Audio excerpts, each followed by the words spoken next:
Nah, surat Az-Zukhruf ini bagian dari lanjutan apa yang menjadi kegelisahan Muhammad terkait dengan beratnya menghadapi situasi.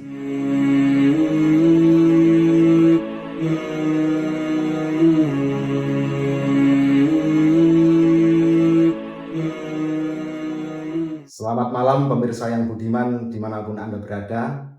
Pada malam hari ini kita akan memulai kembali kajian kita, yaitu kajian tematik ayat suci, masih bersama narasumber kita Dr. Ahmad Lutfi. Selamat malam Pak Dr. Ahmad Lutfi. Selamat malam Pak Robe. Gimana kabarnya? Kabarnya baik-baik. Alhamdulillah. Standar. Alhamdulillah. Alhamdulillah. Jadi pada malam hari ini ya kita akan melanjutkan tema kita. Kita akan mengkaji sebuah surat dalam Al-Quran, yaitu surat Az-Zukhruf ini, yang mempunyai arti emas dan juga ada yang mengartikan kemewahan. Ya. Jadi pada kajian ini ada 3 pertanyaan pemantik Pak Lutfi untuk membedah surat tersebut ya. Iya. Yang pertama itu terkait dengan kronologi ya. Bagaimana kronologi asbabun nuzul turunnya ayat surat Az-Zukhruf. Kemudian yang kedua terkait dengan sasaran kritik gitu. Itu kepada siapa. Dan yang ketiga itu fungsi bagi kelompok Nabi Muhammad itu seperti apa, atau spiritnya surat Az-Zukhruf. Monggo, silahkan. Ya, oke. Bapak Rofik, terima kasih atas pertanyaannya ya. Saya akan mencoba mengungkap beberapa hal yang terkait dengan surat Az-Zukhruf ini. Ya. Kita telah mengulas di periode sebelum turunnya Az-Zukhruf itu, yaitu surat Al-Maryam. Kan begitu? Ya. Surat Al-Maryam itu menggambarkan di dalamnya itu terkait dengan di mana para nabi-nabi terdahulu itu mengalami situasi yang sangat berat. Misalnya yang terkait dengan Nabi Yahya ya, yang disebut di surat Al-Maryam itu, dan juga termasuk Nabi Zakaria. Hal-hal yang berat pada kedua nabi itu terkait dengan soal tidak punya keturunan, di mana istrinya itu sudah sangat lanjut usianya, sudah uzur begitu loh. Dalam istilah sekarang itu menopause mungkin begitu ya. Nah, karena ada uzur terkait dengan soal ketidakmungkinan melahirkan seorang anak, begitu lalu kan berdoa para nabi-nabi itu dan dikabulkan oleh Tuhan terkait dengan doanya, lalu melahirkanlah yang namanya anak itu. Nah, dari sini ini kan diceritakan ya dalam surat Al-Maryam kepada Nabi Muhammad terkait dengan soal bagaimana sesuatu yang dihitung oleh manusia itu tidak berhasil, tidak mungkin berhasil, toh akhirnya berhasil juga. Seperti para nabi dahulu, Nabi Zakaria itu walaupun dia melihat tidak mungkin istrinya melahirkan karena sudah sangat tua, toh ternyata melahirkan juga. Jadi ada penggambaran terkait dengan bagaimana Tuhan menunjukkan kekuasaannya, walaupun dalam hitungan manusia itu sesuatu yang mustahil. Nah, surat Al-Maryam menggambarkan situasi seperti itu yang dicontohkan oleh Allah itu Nabi Zakaria dan Nabi Yahya. Kan begitu? Nah, ini sebetulnya relate terhadap keadaan Muhammad yang ada di Mekah itu, di mana Nabi Muhammad juga menghadapi situasi yang berat juga, yang hampir sama ya. Hampir sama, cuman beda kasus gitu loh. Beda kasusnya, kalau Nabi Zakaria sama Nabi Yahya itu tidak mungkin ini terwujud karena istrinya sudah tua. Sementara Nabi Muhammad itu juga tidak mungkin ini berhasil dakwahnya, terkait dengan kekuatan Quraisy yang sangat luar biasa, di mana Nabi Muhammad para pendukungnya itu juga bukan orang-orang yang kuat. banyak orang yang lemah juga ya. Banyak orang yang lemah atau dikenal dengan istilah mustad'afin. Nah, begitu. Ya. Jadi begini loh Pak. Ini kita ini musuhnya orang-orang kuat begitu. Sementara pendukung-pendukung saya ini maha lemah semua. Maha lemah, lalu kemudian juga secara posisi juga tidak punya Ya. Kekayaan pun juga minim begitu kan. Ini gimana ini mau berhasil dakwah seperti ini? Toh ternyata di Mekah selama bertahun-tahun itu tidak banyak pendukungnya. Coba lihat kelompok muhajirin dari Mekah itu hanya 75 orang Pak. 75 orang ya. Yang hijrah dari ini secara nama loh ya. Iya, secara nama. Secara nama yang disebutkan di dalam kitab Bidayah wa Nihayah itu hanya 75. Padahal kan ribuan orang di sana gitu, dan itu pun juga orang-orang yang lemah. Nah inilah makanya kemudian ini orang-orang dan dalam komunitas saya ini orang lemah, yang saya hadapi orang-orang kuat, orang-orang yang berpengaruh dan orang-orang yang punya duit. Bagaimana saya menghadapi situasi ini? Menurut hitungan manusia kan tidak berhasil ya. Hitungan manusia tidak mungkin. Nggak mungkin begitu loh. Tapi toh ternyata Tuhan berkehendak juga mungkin, seperti mungkinnya Zakaria dan Yahya punya anak. Begitu. Jadi ada sisi-sisi di mana di dalam surat Al-Maryam itu hal-hal yang sifatnya motivasi, di mana ada kekuatan di luar manusia yang disebut dengan kemahakuasaan Tuhan itu dalam konteks urusan-urusan duniawi. Nah, surat Az-Zukhruf ini bagian dari lanjutan apa yang menjadi kegelisahan Muhammad terkait dengan beratnya menghadapi situasi. Coba Anda baca ini di ayat ke-7. Wa ma ya'tihim min nabiyyin illa kanu bihi yastazi'un, gitu. Dan setiap kali seorang nabi datang kepada mereka, mereka selalu mengolok-olokkannya. Kan begitu kan? Ya. Jadi alih-alih merenungi atau mendengar, tapi malah sebaliknya mengolok-olok, ini gimana akan berhasil gitu loh. Makanya kemudian surat Az-Zukhruf ini menggambarkan bahwa sebetulnya yang terjadi pada diri kamu Muhammad itu juga terjadi pada nabi terdahulu. Sebagaimana para nabi terdahulu itu juga yastahziun. Umatnya mengolok-olokkannya sebagaimana kamu diolok-olok hari ini, tertawakan dan sebagainya. Jadi artinya jangan melihat penderitaan itu seolah-olah itu hanya menimpamu sendiri. Banyak orang yang menimpa, yang tertimpa seperti yang kamu terima itu. Maka dari itu tidak ada jalan keluar selain kamu harus menghadapinya sebagai sesuatu yang sifatnya kewajaran. Wajar begitu loh.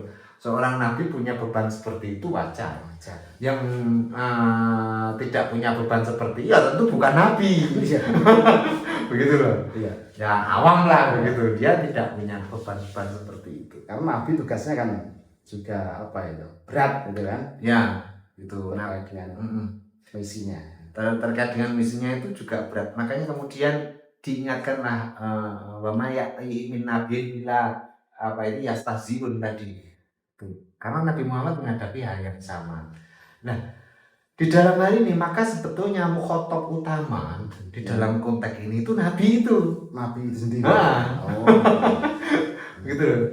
Nabi jadi mukhotob dari ayat yang barusan saya baca itu tadi, surah yang barusan saya kepada Nabi itu sendiri. Gitu.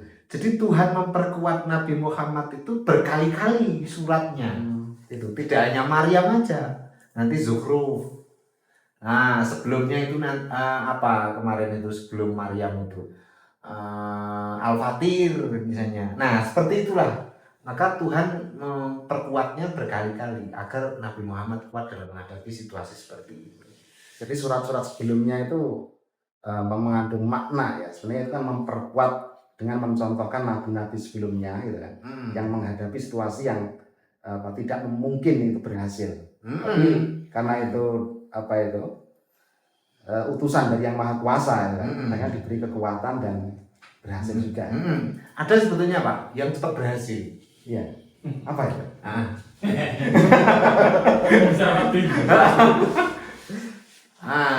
Itu seperti Musailamah. Oh iya. Musailamah itu enggak butuh waktu lama berhasil itu. Karena ada tim suksesnya. Jadi nabi yang punya tim sukses itu salah satunya Musailamah. Itu tim suksesnya namanya Rojal bin Unfuwa. Sama Sumamah sama Muroro. Ini tim sukses, Pak. Tim sukses Musailamah itu. Kerjanya tim sukses itu seperti apa? Jadi kayak Bupati gitu. Kampanye kan. Kampanye gitu. Jadi ada pencerita-pencerita dan orang itu tertarik dengan cerita jika ceritanya itu khariqul adat. Seperti punya keajaiban, keramat dan sebagainya. Begitu. Nah, pencerita terkait dengan keajaiban Musailamah itu 3 orang tadi, yaitu si Rojal bin Unfuwa, Muroroh sama Sumamah itu. Ini orang-orang yang memang pendukung Musailamah yang menceritakan keajaiban-keajaiban dan karomah Musailamah, sementara Nabi Muhammad tidak punya.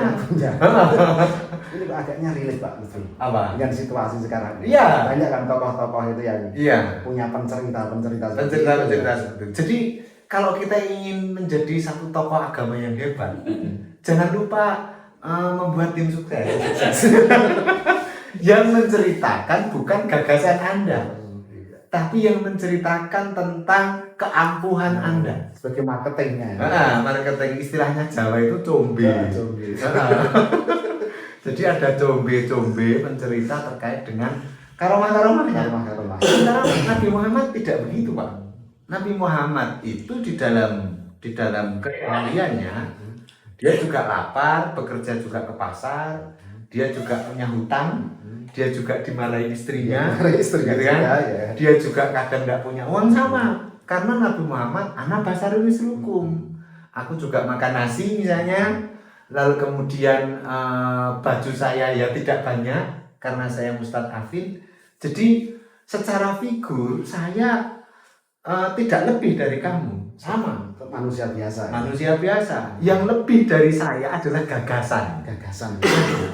Orang itu akan lambat pengikutnya jika yang menjadi kelebihannya adalah gagasan. Gitu loh. Nah, tidak banyak orang yang bisa menangkap itu ya. Karena gagasan itu kan butuh berpikir, Pak. Begitu. Sementara orang diajak berpikir itu kebanyakan sulit. Orang itu akan mudah jika misalnya diberikan sesuatu yang something ordinary. Kenapa? Karena orang itu menginginkan hidupnya itu persoalannya cepat selesai. Dan ada figur ini yang punya karomah yang luar biasa, maka kemudian ini saya anggap bisa menyelesaikan persoalan saya, maka saya berkhidmat kepadanya karena soal karomah itu, bukan soal gagasan. Gitu ya. Iya, karena yang dibutuhkan secara instan ya sekarang. Instan cepat, begitu loh. Nah, Muhammad itu punya gagasan. Gagasan itu ada di dalam Al-Qur'an. Yang gagasannya itu gagasan yang sifatnya kritis terkait dengan struktur Mekah yang memang orangnya kaya-kaya. Nah, karena memangnya orang kaya-kaya, maka digambarkanlah zukhruf, perhiasan. Gitu loh. Karena itu untuk menggambarkan musuh Muhammad. Yang musuh Muhammad itu kaya-kaya. Orang kaya-kaya itu kan sulit, Pak. Dikasih gagasan. Yang mudah itu dikasih karomah. Begitu. Apalagi yang berikan gagasan itu tidak sekaya dia. Ini rumit sekali. Gitu loh. Itulah makanya kemudian ada lagi itu selain Musailamah itu si siapa ini ya? Tulaikah, Aswad al-Ansi, perempuan itu yang namanya Asyajah, itu punya karomah-karomah yang disebut dengan khariqul adah itu. Lalu kemudian si Umayyah bin Asrat itu juga punya, gitu loh. Berarti yang mengaku nabi pada waktu itu rata-rata memiliki karomah, Pak? Iya, begitu. Dan hanya Nabi Muhammad, nabi yang menawarkan gagasan. Makanya perkembangannya sulit. Lama juga. Begitu kan? Kan begitu, Pak? Iya. Padahal kan ini seperti dalam ayat itu kan juga ditegaskan kan. Mereka kan di dalamnya kan ada yang membahas penyembah berhala dan lain sebagainya gitu kan. Tapi mereka kan dalam ayat tersebut dijelaskan kalau seandainya gitu kan, kamu itu bertanya pada mereka Muhammad, ya mereka yang bertanya terkait dengan Tuhan, mereka akan menjawab kan, bahwa layakulunna khalaqahunnal azizul alim gitu kan. Yang menciptakan langit dan bumi itu adalah zat yang maha agung dan mengetahui, yaitu Allah gitu kan. Padahal mereka sudah mengenal Allah juga gitu kan. Tapi terkait dengan gagasan itu tidak bisa menangkap gitu ya. Iya. Atau bukan tidak bisa menangkap, tidak mau. Oh iya. Karena gagasannya mengganggu kestabilan ekonomi mereka. Gitu loh. Iya. Kan begini Pak. Orang itu kadang salah paham yang disebut dengan masa jahiliyah itu masa di mana orang tidak kenal Allah. Salah itu. Gitu. Itu harus digarisbawahi. Dan itu yang tersebar di materi-materi kita ya kan. Sekolah-sekolah dan lain sebagainya ya kan. Jadi mereka masa jahiliyah, masa kegelapan, tidak bertuhan dan lain sebagainya. Itu yang dikenal hanya berhala kan begitu. Salah itu. Jadi simbol berhala itu dianggap representasi masa jahili. Dan seolah-olah orang jahili tidak kenal Tuhan. Padahal kalau informasi Al-Quran kan ada itu. Wala in sa'altahum man khalaqas samawati wal ardh layakulunna khalaqahunnal azizul alim. Mereka pasti akan mengatakan Allah Al-Aziz. Iya. Jadi yang menciptakan langit dan bumi mereka mengakui Allah Al-Aziz. Iya. Kan begitu. Tapi masalahnya di Arab di waktu itu kan Tuhan yang namanya Aziz itu di mereka para kaum jahili itu punya representasi yang dikenal dengan istilah berhala. Jadi berhala ini representasi kekuasaan Tuhan. Makanya kan berhala itu nama-namanya mirip sifat Tuhan. Oh iya. Gitu. Allata itu Allah kan alif lam tak marbuto. Kan begitu. Kan itu hurufnya sama. Al-Uzza. Al-Uzza itu aziz, kan? Manat itu dari minatun, maknanya anugerah. Kan begitu. Maka Lata, Al-Lata, Uzza, Al-Manat itu nama-nama yang memang berhala itu dianggap representasi ketuhanan. Nah, karena representasi Tuhan, maka kemudian harus ada orang yang memang orang ini dipercaya sebagai penghubung. Karena berhala kan diam, pasif kan. Iya. Maka harus ada orang penceritanya, naratornya yang membunyikan. Kan diam kan, pasif kan. Maka harus ada yang membunyikan. Lah pembunyi terkait dengan representasi Tuhan ini, itu dulu namanya Sadinat itu. Sadinat itu juru doa itu loh Pak. Itu pemimpin upacara agama ini kan. Nah mereka ini minta, masalahnya yang diminta apa? Yang diminta itu adalah pengorbanan dari orang yang minta didoain, dan itu sekenanya. Gitu loh. Ada yang minta kambing. Itu seperti dulu itu Uzza itu salah satu persembahan yang itu adalah kambing putih. Domba putih. Itu yang diminta ketika Anda ingin berdoa, dan yang dituju sebetulnya juga bukan berhalanya itu, tapi sifat yang ada pada berhala itu terhubung dengan yang maha kuasa itu. Uzza Aziz itu. Di dalam Al-Quran kan ada illa liyuqarribuni ilallahi zulfa. Illa liyuqarribuna ilallahi zulfa. Agar mereka ini gitu, berhala-berhala ini mendekatkan kepada Allah zulfa, kelawan sak parek-pareke. Kan begitu. Nah, jadi posisi Tuhan Allah dalam konteks berhala ini itu sejajar. Gitu lah. Karena Tuhan punya representasi itu kan. Nah masalahnya representasi Tuhan berupa berhala-berhala ini kan nyedot keuangan anggota suku. Nah karena nyedot keuangan anggota suku, maka kemudian Al-Quran itu ingin memberantas, karena kalau yang nyedot ketua suku kan harta beredar di kepala suku, ya kan? Maka muncullah gagasan zakat itu. Zakat itu sebetulnya untuk menghilangkan harta itu tidak berputar di antara kepala suku ini. Nah, ini kan gagasan, gitu loh. Ini kan gagasan, iya kan? Makanya Nabi Muhammad menawarkan gagasan, bukan menawarkan karomah, gitu loh. Makanya tidak populer. Dan gagasannya mengganggu mereka juga. Mengganggu mereka, kan begitu. Nah, di antara para pemain-pemain kenabian yang ada pada waktu itu, Tulaikha, Musailamah, Asyajah, lalu kemudian Umayyah bin Asrad, yang menawarkan gagasan hanya Nabi Muhammad. Gitu. Makanya pengikutnya sedikit, karena kebanyakan orang ingin mencari karomah, hal-hal yang sifatnya kharikul ada dan instan. Gitu loh. Ketika sakit itu kan apa? Oh, ini bisa menyembuhkan dan sebagainya. Dan itu terus digaungkan oleh para apa istilahnya ini kan, marketingnya itu ya. Istilahnya combe-combenya gitu. Gitu. Itu seperti Rojal bin Unfuah, Sumamah, lalu kemudian Muroroh. Itu adalah ini combenya si Musailamah itu. Dan tidak hanya itu Pak, banyak sebetulnya. Asyajah itu juga punya combe juga.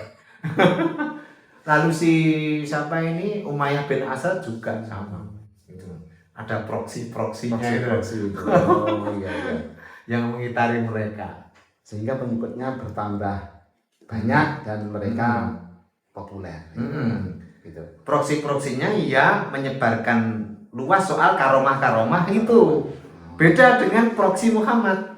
Mereka menyebarkan gagasan-gagasan juga. Beda kan? Beda. Nah, itulah yang membuat posisi Muhammad sulit, gitu ya.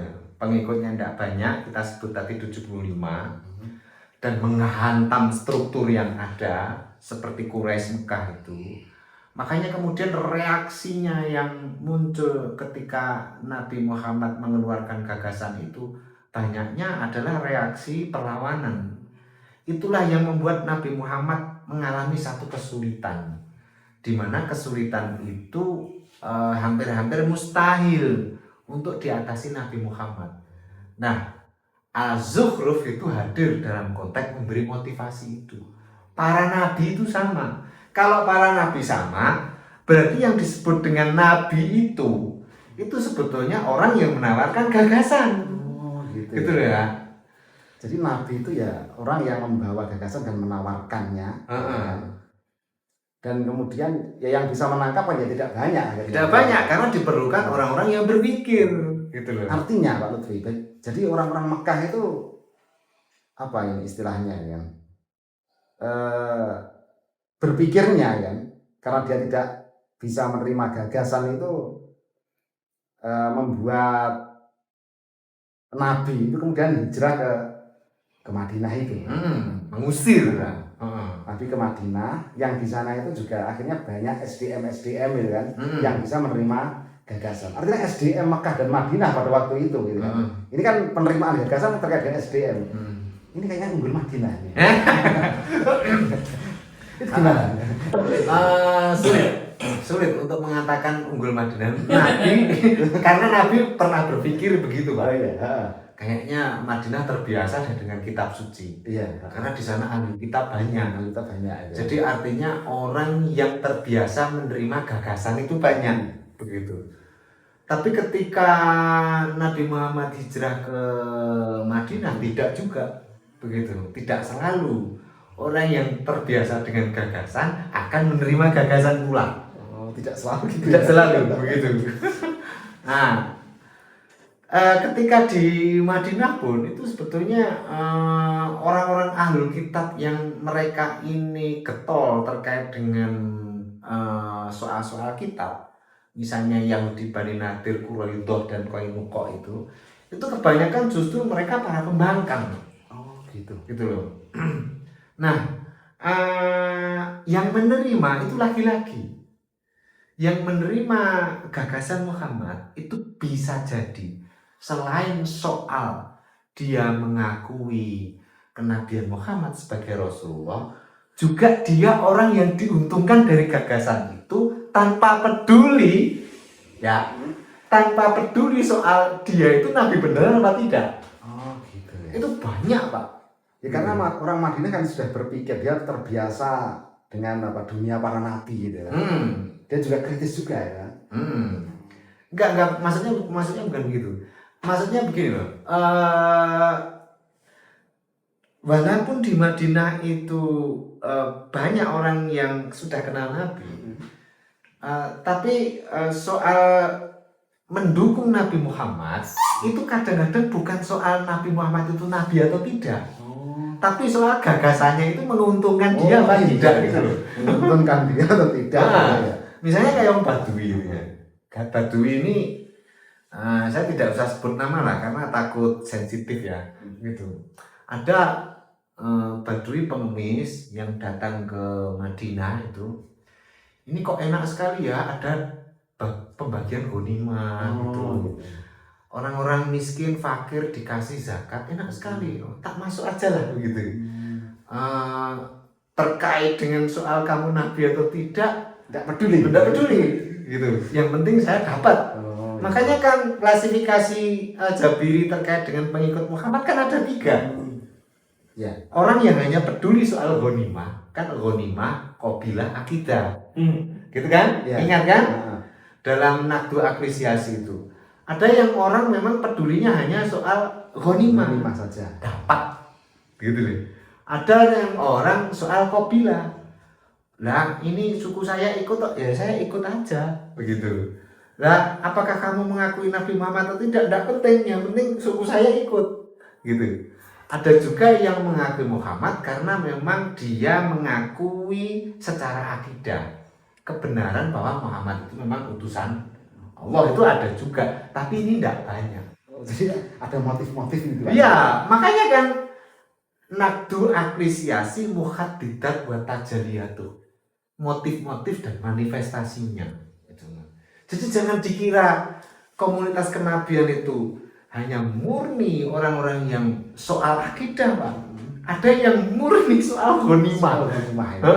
Dan saya agaknya tahu Pak Lutfi terkait dengan siapa tadi yang cari ghanimah. Siapa? Kan tadi ketika masa tabi dia menjadi tokoh itu. Siapa? Seorang perawi juga ya. Siapa?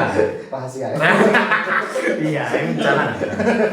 Karena nanti marah. Begitu. Lah itulah Pak, sekali lagi terkait dengan soal kenabian itu sebetulnya soal gagasan ya. Karena soal gagasan maka kemudian orang yang mengikuti kenabian itu butuh yang namanya perjuangan untuk merealisasikan gagasan itu, dan tidak semua orang mau itu begitu, karena orang maunya menerima. Iya. Tidak mau berjuang, kan begitu biasanya. Enak Itu tidak hanya dulu, sekarang pun juga banyak. Begitu.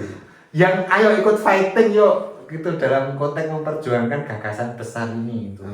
Itu sulit ya. Sama seperti pada lakon-lakon kenabian itu juga hampir semuanya mirip, tapi beda situasi dan kondisi ya.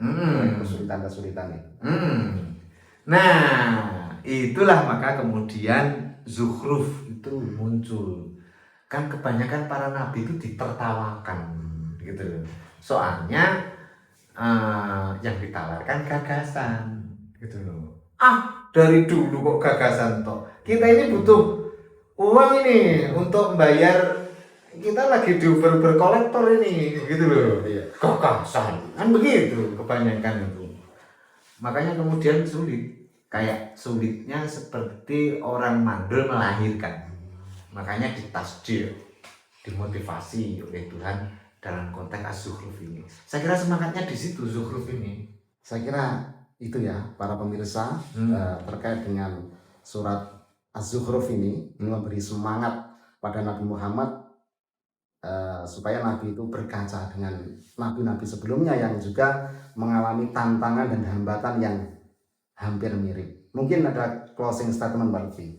Ya, terkait dengan soal kenabian, nabi itu menawarkan gagasan dan gagasannya itu seringkali pembaharuan dalam konteks bagaimana situasi sosial menjadi bermaslahah kepada semua pihak. Nah, itulah sebetulnya gagasan kenabian itu. Jarang sekali di nabi. Lalu kemudian dalam konteks sekarang yang di blow up di kenabian Muhammad itu kan sisi-sisi sifatnya mitologinya gitu. Misalnya Nabi Muhammad itu dikejar Surakoh itu, lalu Surakoh jatuh sendiri. Kudanya itu. Lalu ketika Nabi Muhammad lahir itu bulan pecah itu saya kira salah blow up.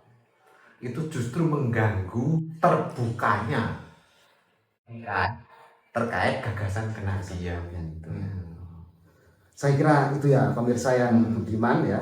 Semoga kita bisa mengambil gitu kan, pelajaran pada surat Az-Zukhruf ini. Kalau ada mungkin pertanyaan atau hal-hal yang bisa didiskusikan ya, bisa komen di kolom komentar ya. Dan kita akan berjumpa lagi di pertemuan yang akan datang. Saya kira gitu. Oke. See you next time. See you next time.